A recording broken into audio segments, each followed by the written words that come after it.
Yeah, well, what is quiet anyway? Is there there isn't really an absolute quiet, is there? I mean, Yeah, there is. All the time. There's always, well, that's what I remember when I said that to Shinzen.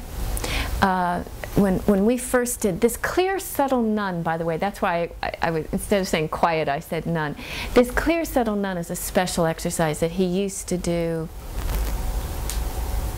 10 years ago, maybe 8 years, I don't know, before the 5 ways. And the deeper you get, the more your clarity goes down, the more you start seeing subtle kind of everywhere.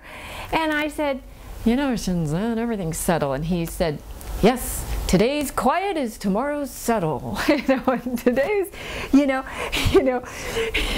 mean, it sounds like him, doesn't it? That he'd say yes, and that you're really getting down and you're really looking into a subtle processing that is always present. So in answer to your question, gee, there always is subtle. You could say absolutely yes, that's true.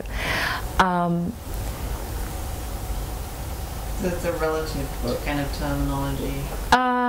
Yes, it's a relative terminology, and at the beginning, some people have no awareness of subtle, and you can't say to someone, "There's really subtle there, but you can't detect it," because people have to work with what they experience, not what they think is there, and that there's nothing. And detecting quiet can be a very peaceful experience that can lead to deep restful states.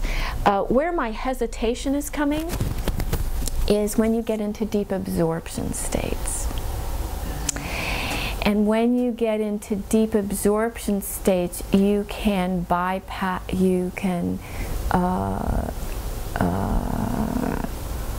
I'm trying to be very cautious with my words here.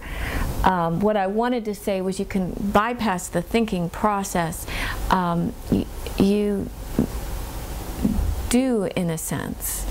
There are deep absorption states where you drop into an awareness that is beyond thinking. Right. Well, so that, in a sense, related to thinking, isn't it? So in terms of, when you said there is no quiet, I just wanted to say, when you do that, you could say, well, the mind can, you can have an experience that's beyond the thinking mind. However, in terms of the practical work we're doing, it is of great value to be able to notice if there's quiet and if you don't detect anything. Is there a high probability that if you do this continuously you will detect subtle within quiet? Absolutely. Absolutely. In terms of just examining the thought process and how it arises, you're right on. I would say that. I just had to, rather than say a blanket, always, never, I have to just say, well, there is that other experience, for what that's worth. But what you intended is absolutely right on. I just have to take responsibility for it.